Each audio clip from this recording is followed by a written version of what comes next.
Israel Iran યુદ્ધની અસર ભરૂચ જિલ્લાના ઉદ્યોગ પર પડી શકે છે।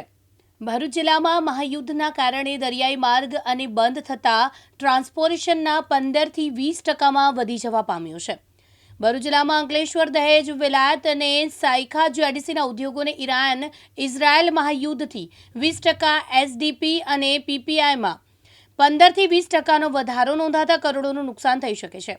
ઉદ્યોગોની પેટ્રોકેમિકલ, કેમિકલ પ્રોડક્ટ તેમજ પ્લાસ્ટિક પ્રોડક્ટની વસ્તુઓમાં પ્રોડક્ટ કોસ્ટ 15થી 20% વધી જવાની સંભાવના વધી રહી છે। ઇઝરાયલ અને ઈરાન યુદ્ધના પગલે ખનિજ તેલના ભાવ વધવાની શક્યતા રહેલી છે। ભરૂચ જિલ્લાના ઉદ્યોગમાં આયાત અને નિકાસ 15થી 20% જેટલી ઘટવાની સંભાવના રહેલી છે। ભરૂચ જિલ્લાના ઉદ્યોગમાં ફાર્મા, બલ્બ, ડ્રગ્સ, એગ્રો અને પેટ્રોકેમિકલના ઉદ્યોગ પર મોટી અસર થઈ શકે છે।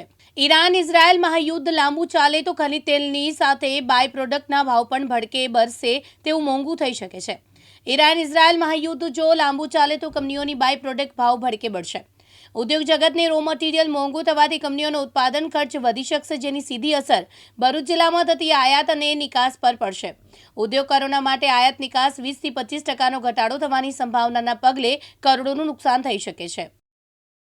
હાલ જે ઈરાન અને અમેરિકા વચ્ચે જે યુદ્ધનો તણાવ પેદા થયો છે અને યુદ્ધ ચાલુ થયું છે, જેના હિસાબે હાલના તબક્કે પેટ્રોલિયમ પ્રોડક્ટના ભાવ ઓલમોસ્ટ 15થી 20% વધી ગયા છે। એસડીપી, પીપીના જે ગ્રેન્યુઅલ્સ ઇમ્પોર્ટેડ આવતા હતા એના બી 15થી 20%નો ભાવ વધારો ઝીકાયો છે, જેથી પેટ્રોકેમિકલની કેમિકલ પ્રોડક્ટ્સમાં તથા પ્લાસ્ટિકની જે એસડીપીની આઇટમો બને છે એમાં પ્રોડક્ટ કોસ્ટ ઓલમોસ્ટ 15થી 20% વધી ગઈ છે। અને બીજું કે સાથે સાથે જે દરિયાઈમાં જે કન્ટેનર જતા હતા એનો ભાવ બી આ લોકોએ રાતોરાત 15થી 20% વધારી દીધો છે, જેથી કરીને ટ્રાન્સપોર્ટેશન કોસ્ટ બી ખૂબ વધી ગઈ છે। એટલે આવનાર દિવસોમાં ઉદ્યોગોમાં ખૂબ જ સંકટનું એક વાતાવરણ સર્જાયું છે। ઓમ પ્રજાપતિ સાથે જીતુ રાણા, દિવ્યાંગ ન્યૂઝ, ભરૂચ।